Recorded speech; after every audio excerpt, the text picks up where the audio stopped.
जो ईमान रखते हैं वो इब्राहिम मोमिन जैसी बरकत पाते हैं। आज की हमारी पहली तलावत मुकद्दस पौलुस रसूल का ख़त गलातियों के नाम 3 बाब 7 ता 14 आयत मुक़द्दसा।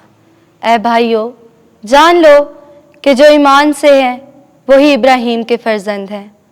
और नविश्ता ने पेशबीनी करके कि खुदा गैर कौमों को ईमान से सादिक ठहराता है। इब्राहिम को पहले ही ये खुशखबरी दी कि कुल अक़वाम तुझसे बरकत पाएंगी। बस जो ईमान से है वो इब्राहिम मोमिन के साथ बरकत पाएगा, क्योंकि जितने शरीयत के अमाल पर भरोसा रखते हैं वो सब लानत के मतहत हैं। चुनाचे लिखा है कि मलऊन है हर वो जो उनके सब बातों के करने पर कायम नहीं रहता जो शरीयत की किताब में लिखी हैं। और ये जाहिर है कि शरीयत के वसीला से कोई शख्स खुदा के नज़दीक सादिक नहीं ठहरता, क्योंकि ईमान से सादिक ज़िंदा रहेगा और शरीयत ईमान से नहीं, बल्कि जो उन पर अमल करे वो उनसे ज़िंदा रहेंगे। मसीह ने हमारे बदले में मलऊन होकर हमें शरीयत की लानत से छुड़ाया, क्योंकि लिखा है जो दार पर लटकाया गया वो मलऊन है, ताकि यीशु मसीह में इब्राहिम की बरकत गैर कौमों तक पहुँचे और हम ईमान के सबब से रूह का वादा पाएँ। पाक कलाम के पढ़े और सुने जाने पर खुदा की बरकत हो। ज़बूर 111 जमायती जवाब। वो अपने अहद को अब तक याद रखता है। मैं सदकों की मजलिस में और जमात में अपने सारे दिल से खुदावंद का शुक्र करूँगा।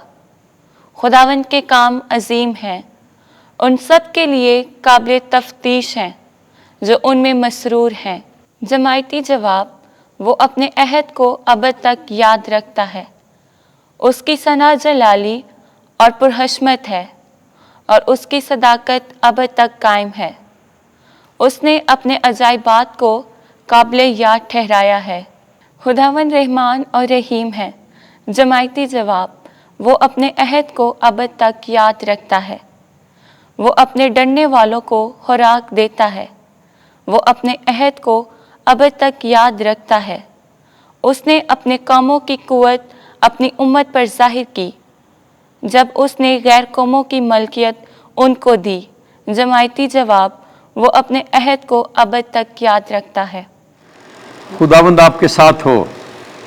इंजील मुकद्दस लूका के मुताबिक ऐ खुदावंद तेरी तमजीद हो।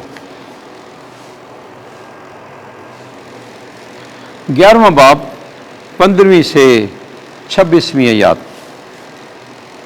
अगर मैं खुदा की कुदरत से बदरूहों को निकालता हूं तो बेशक खुदा की बादशाही तुम्हारे पास आ पहुंची है।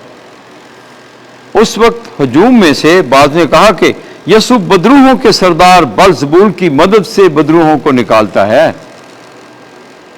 औरों ने आजमाइश के लिए आसमान से कोई निशान उससे मांगा, मगर उसने उनके ख्यालों को जानते हुए उनसे कहा कि जिस बादशाही में फूट पड़ जाए वो वीरान हो जाएगी और घर पर घर गिरेगा। बस अगर शैतान अपने ही में मुखालफत रखे तो उसकी बादशाही क्यों कर कायम रहेगी? क्योंकि तुम मेरी बाबत कहते हो कि ये बलज़बूल की मदद से बदरूहों को निकालता है। तो अगर मैं बदरूहों को बलज़बूल की मदद से निकालता हूं, फिर तुम्हारे बेटे किसकी मदद से निकालते हैं? इसलिए वही तुम्हारे मुनसिफ होंगे। लेकिन अगर मैं खुदा की कुदरत से बदरूहों को निकालता हूं तो बेशक खुदा की बादशाही तुम्हारे पास आ पहुंची है। जब कोई मुसल्ला जोरावर अपनी हवेली की हिफाजत करे तो उसका माल महफूज रहता है, लेकिन अगर कोई उससे भी जोरावर आकर उस पर गालिब आए तो उसके सब हथियार जिन पर उसका भरोसा था छीन लेता और उसका माल लूट कर बांट देता है।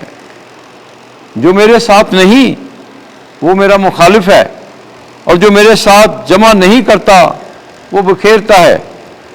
जब नापाक रूह आदमी में से निकलती है तो बेआब जगहों में आराम ढूंढती फिरती है, और जब नहीं पाती तो कहती है कि मैं अपने उसी घर को जिससे निकली हूं लौट जाऊंगी, और आकर उसे झाड़ा और संवारा हुआ पाती है। तब जाकर और 7 रूहें जो उससे बदतर हैं अपने साथ लाती है और आकर उसमें बसती है, और उस आदमी का पिछला हाल पहले से भी बुरा हो जाता है। इंजील मुकद्दस के वसीले से हमारे गुनाह मुआफ़ किए जाएं। ऐ मसीह तेरी सताइश हो।